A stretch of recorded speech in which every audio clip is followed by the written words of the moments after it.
بسم الله الرحمن الرحيم.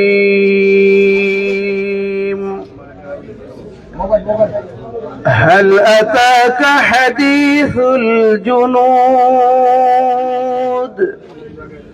فرعون وثمود بل الذين كفروا في تكذيب والله من ورائهم محيط بل هو قرآن مجيد في لوح محفوظ صدق الله العظيم. আলহামদুলিল্লাহ, পবিত্র কুরআনুল কারীম তেলাওয়াতের মধ্য দিয়ে আমাদের এই প্রোগ্রাম আনুষ্ঠানিকভাবে শুরু হয়েছে। সাংবাদিক ভাইদের বিনীতভাবে অনুরোধ করছি, আমরা একটু এই প্রোগ্রামকে সুন্দর করার জন্য, সফল করার জন্য সকলের সহযোগিতা কামনা করছি। সকলেই কথা বন্ধ করি। আমাদের শায়েখ এখন আপনাদের সামনে কথা বলবেন। ওরা শায়েখের কথা শেষে আপনাদের যত প্রশ্ন থাকবে ইনশাল্লাহ পরবর্তীতে প্রশ্ন উত্তর দিবেন। তো ইনশাল্লাহ এখন আপনাদের সামনে গুরুত্বপূর্ণ বক্তব্য রাখবেন ইসলামী আন্দোলন বাংলাদেশ মনোনীত বরিশাল সদর 5, বাখেরগঞ্জ 6 আসনের সংসদ সদস্য পদপ্রার্থী, ইসলামী আন্দোলন বাংলাদেশের সিনিয়র নায়েব আমির, বরিশালের মাটি ও মানুষের নেতা আলহাজ হযরত মাওলানা মুফতি সৈয়দ মোহাম্মদ ফয়জুল করিম শায়েখের চরমনাই।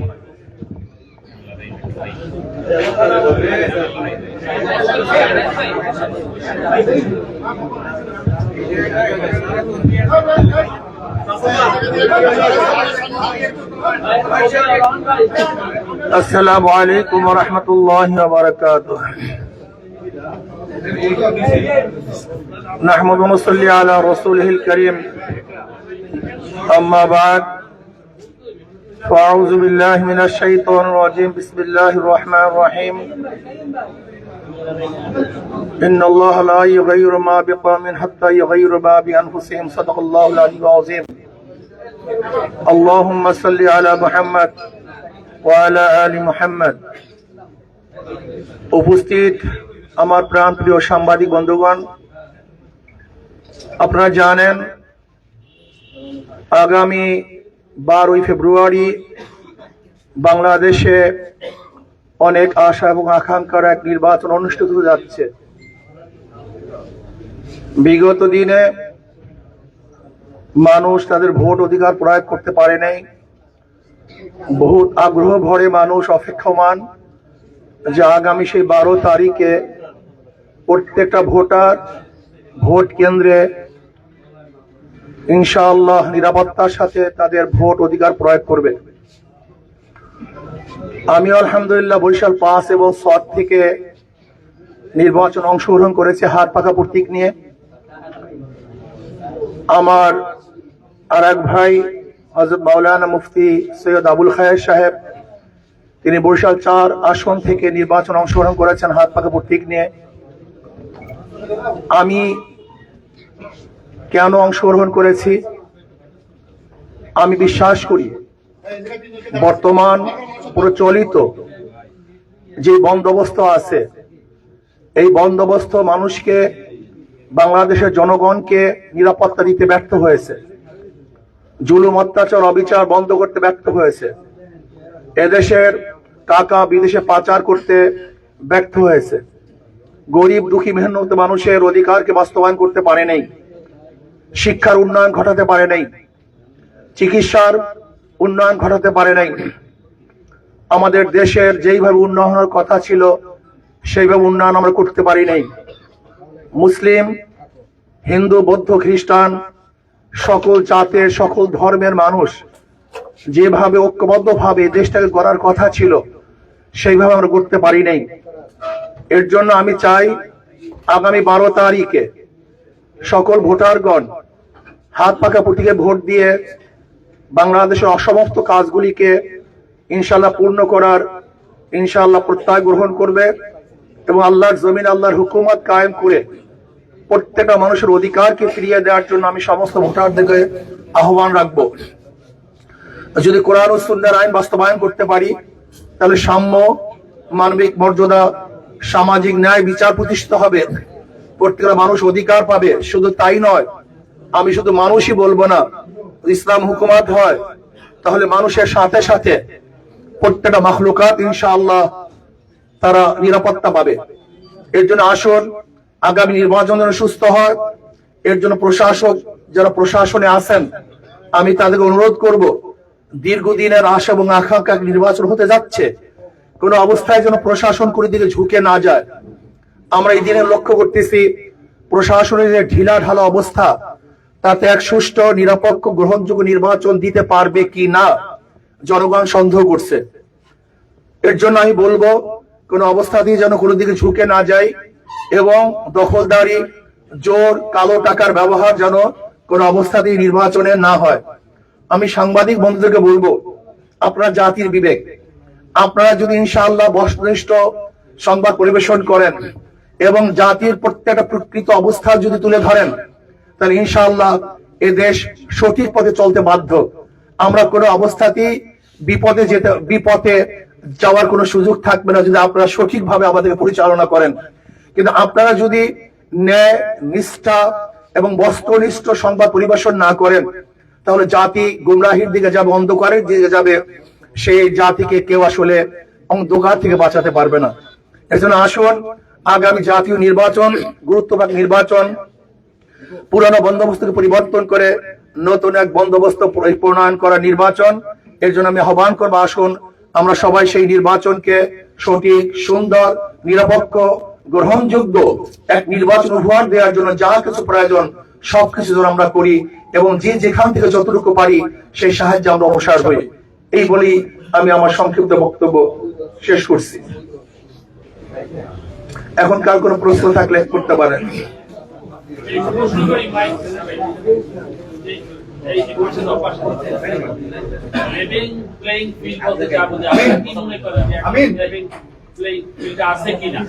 না, এখন আমি দেখছি যে অনেক আসামিকে অ্যারেস্ট করা হচ্ছে বা যারা আসামি না তাদেরকে নতুন আসামি করা হচ্ছে।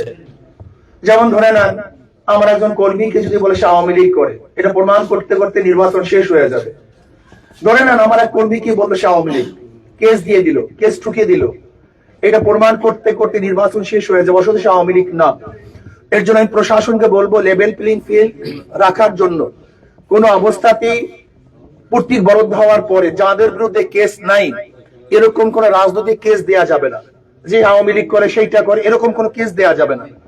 যদি আপনি এরকম কেস দেন তাহলে আমাকেও যদি আপনি আওয়ামী লীগ বলেন সেটা তো কোর্ট প্রমাণ করবে আমি আওয়ামী লীগ, নির্বাচন তো শেষ। কি কথা ঠিক না?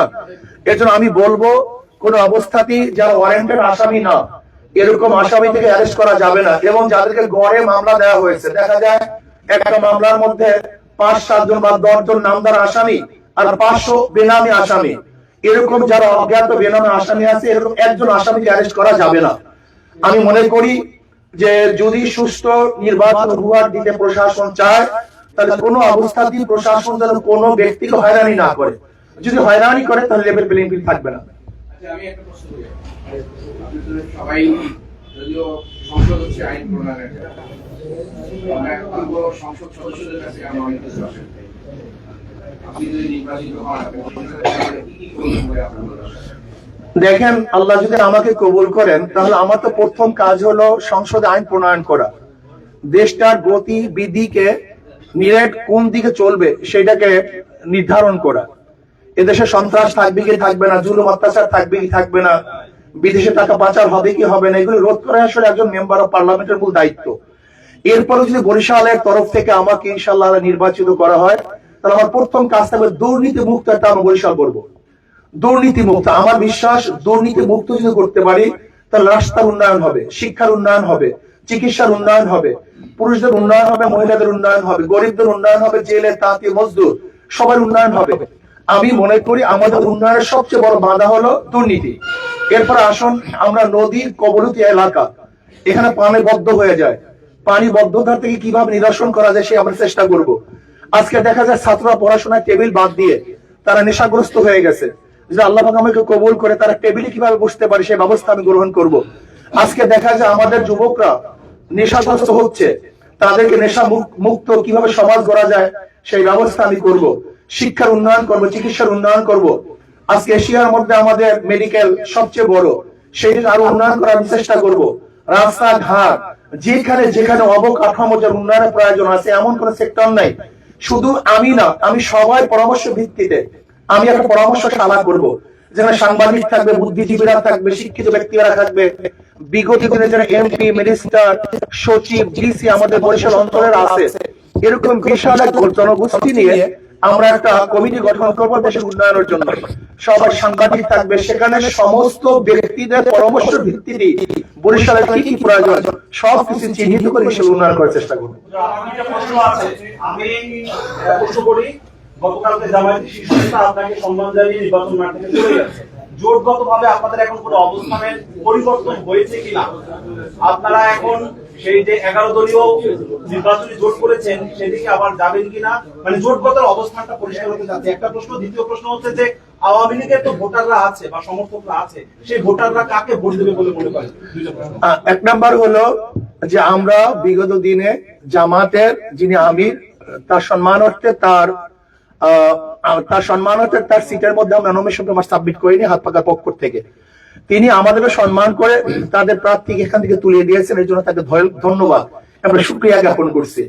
আমি কালকে জনাব অ্যাডভোকেট হেলাল সাহেবকেও আমি মোবাইলে ধন্যবাদ জ্ঞাপন করছি এবং অন্যদের ধন্যবাদ জ্ঞাপন করেছি।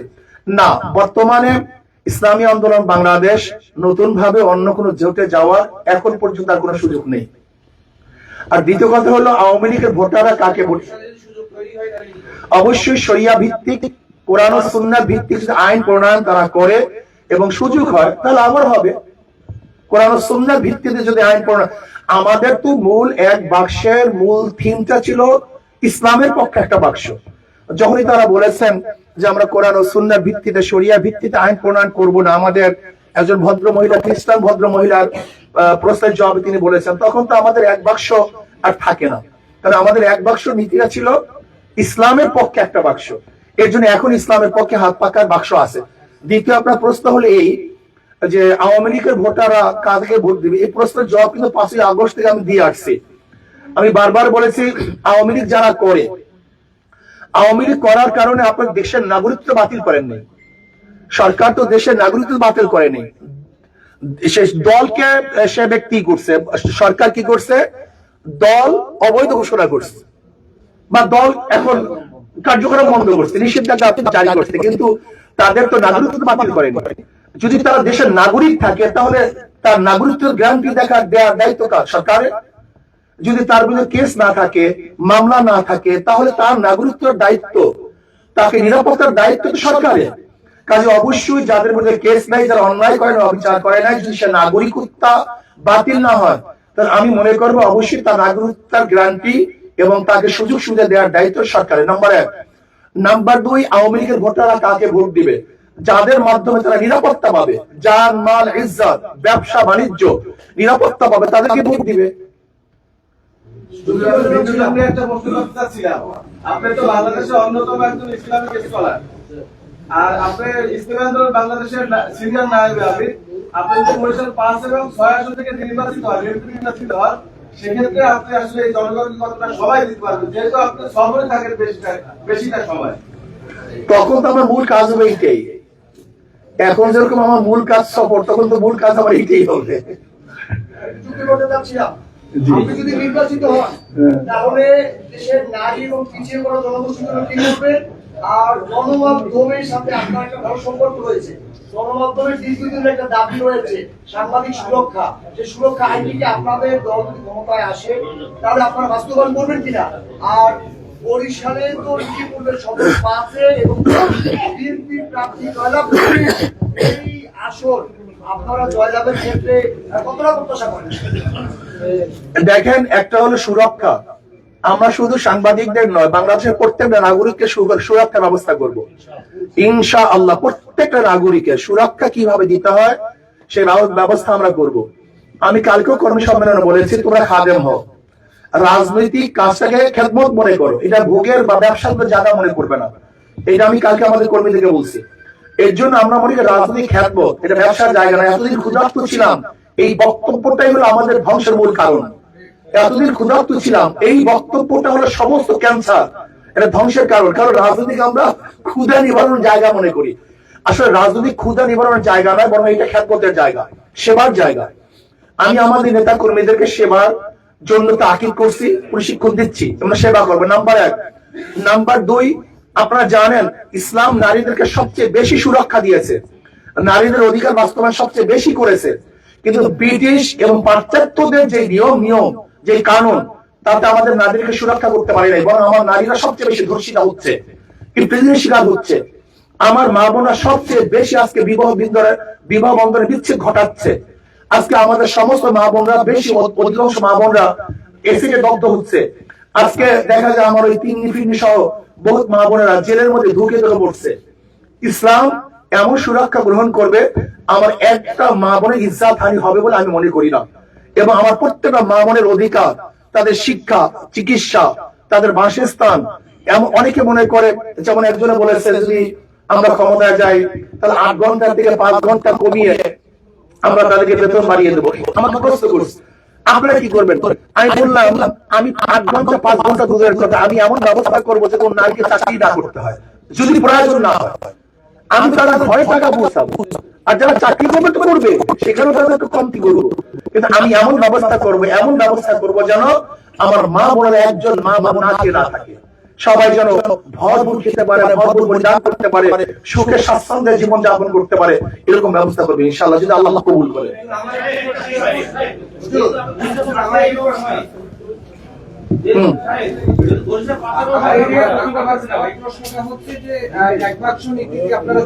সমাবেশও করেছেন আপনারা, শেষ পর্যায়ে আমরা দেখলাম ভাগ হয়ে গেল।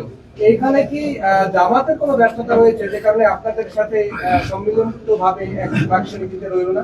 দেখেন, আমি কার ব্যর্থতা এবং কি ব্যর্থ না এই বিষয়ে তো আমি আগে বলেছি যে আমাদের মূল দাবি ছিল ইসলামের পক্ষে একটা বাক্স, এইটা হলো মূল।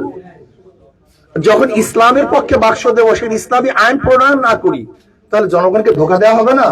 এটা বাস্তবতা, এটা বাস্তব।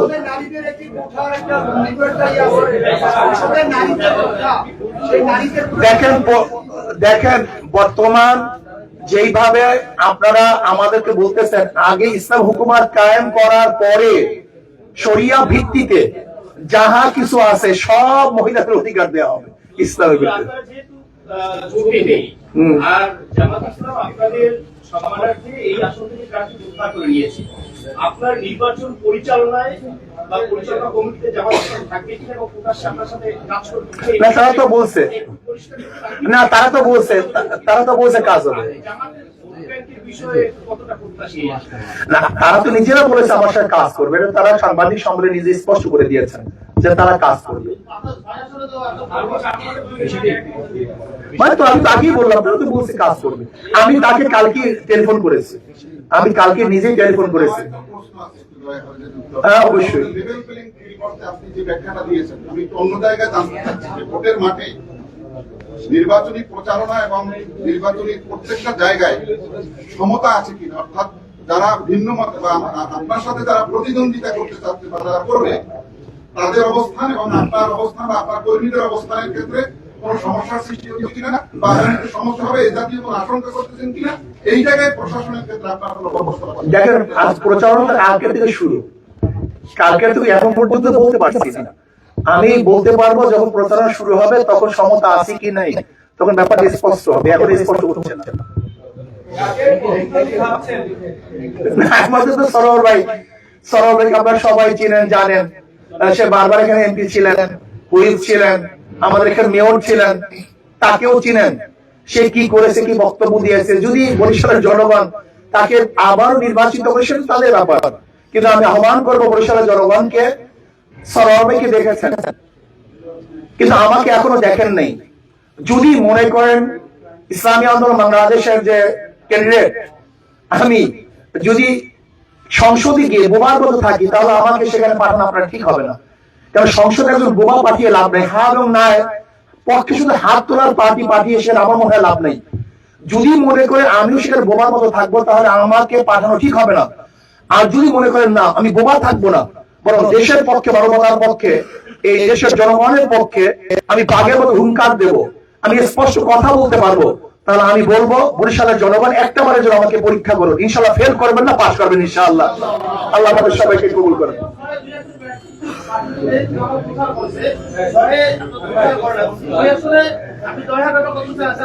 আমি ইনশাআল্লাহ দৌড়টা কি দুই জায়গাতে ইনশাআল্লাহ জয় হওয়ার জন্য ইনশাআল্লাহ আমি আশাবাদী। আলহামদুলিল্লাহ। কি আপনারা আছেন আলহামদুলিল্লাহ আমার সাথে? আল্লাহ আমাদের সবাইকে কবুল করেন। আল্লাহুম্মা সাল্লি আলা। হ্যাঁ হ্যাঁ হ্যাঁ বলেন।